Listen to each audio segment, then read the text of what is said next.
In this channel, we bring you the freshest discussions taking place in Japan's online community. The latest national statistics reveal that China's population decreased for the second consecutive year. As of the end of 2023, the population was 1.4967 billion, with a decrease of 2.08 million compared to the previous year. This decline is even greater than the decrease recorded in 2022, which saw the first population decrease in about 60 years. Some analysts predict that the population could decrease further to 400 million in the future. 400 million was the population of China in the early Meiji period in Japan. It would be great if the economy could bounce back to that extent. Considering that people only live in coastal areas, it's still a considerable number. East Asia is facing a declining birth rate everywhere, while Southeast Asia seems to be less affected. Engaging in excessive exam wars will likely lead to a significant increase in education costs, which is detrimental to the country. Developed countries have increased the number of public and state universities in exchange. It used to be a success, but now it seems more like a cautionary tale. Similar to the imperial examination system, Thailand and Vietnam are likely to face similar situations in the future. Unlike India, China is currently facing severe aging issues. The latest predictions suggest that India's population will start decreasing in the 2040s. It's not just a population decline issue. The population structure is the real problem. India will eventually become an aging society as well, won't it? With population explosions and advances in healthcare, every country is heading towards becoming an aging society. Social security is not widespread, and survival will become challenging. Rapidly rising nations, fundamentally lacking resources, face challenges. Japan, with a 30% aging rate, has no time to worry about other countries. China's aging rate is still around 11%. Accept immigrants from Africa, it will increase the population and strengthen sports, among other benefits. Now we are heading towards the Second Cultural Revolution, the Second Korean War, and an invasion of Taiwan. Reduce the population through a quick civil war.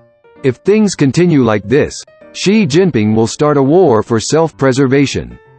China's population decline started accelerating after they abandoned the one-child policy. They enforced strict isolation during COVID-19, leading to a significant drop in marriages and births. It can be considered a self-destructive act driven by the state. Welcome to the lost century. When the domestic situation becomes difficult, blaming foreign responsibilities is a common tactic. While Japan just talks about blaming overseas, China might actually start a war. Hong Kong has been absorbed. Next is Taiwan, with open discussions about military force. Taiwanese semiconductor companies are building factories in the deserts of the United States. It's more like achieving advanced country status. You can't trust their statistics. Exactly. Even if they say it's 1.3 billion, I wouldn't be surprised if it's less.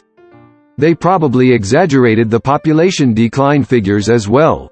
In a dictatorship, they might resort to forcibly increasing reproduction, turning women into literal baby-making machines.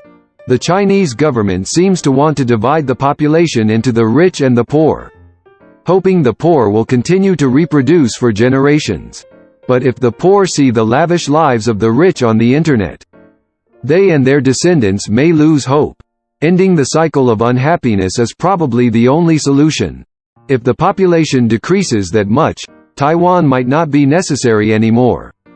Starting a war would only reduce the younger generation. Countries with gender equality population decline. Countries with low women's rights population explosion. Currently, the Islamic world is experiencing population growth. Even in Islamic countries, if they achieve some economic stability, they tend to face declining birth rates. In reality, it's probably around 1.2 billion. Moreover, the one-child policy has skewed the male-to-female ratio by around 10%. A terrifying world of just old people is expected to unfold. A 50% decrease in birth rates in 7 years is worse than Japan. For the Chinese Communist Party, they can just initiate another cultural revolution. And it will be fine. Rather, this rapid population change is a new kind of cultural revolution. Thanks to Xi Jinping. It's amusing for Japan with such a leader. Well, as long as 200 million are prosperous, it's fine for China. I don't want to work for idiotic Communist Party members down there. Reducing environmental impact is a good thing. By the way, China's population explosion was due to the "down to the countryside" policy during the Cultural Revolution, forcibly relocating urban youth aged 13 to 20 to remote rural areas nationwide. Thanks to this, more children were born than the number of people who died during the Cultural Revolution. If they had continued the one-child policy, this was bound to happen. What are the long-term plans of the Communist Party? There's no need to think in communism. Just initiate a cultural revolution and it's done. And before that, there's the imminent disaster of a 300 million scale super-aging society.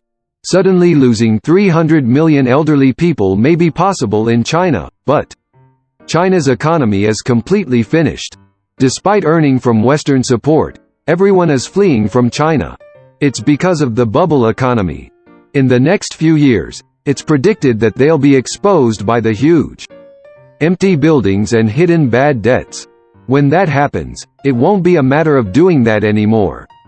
They sought this through the one-child policy. So what are they talking about now? Did you find this video interesting? We'll keep bringing you fun topics from Japan's online community. Please subscribe to the channel and drop some comments.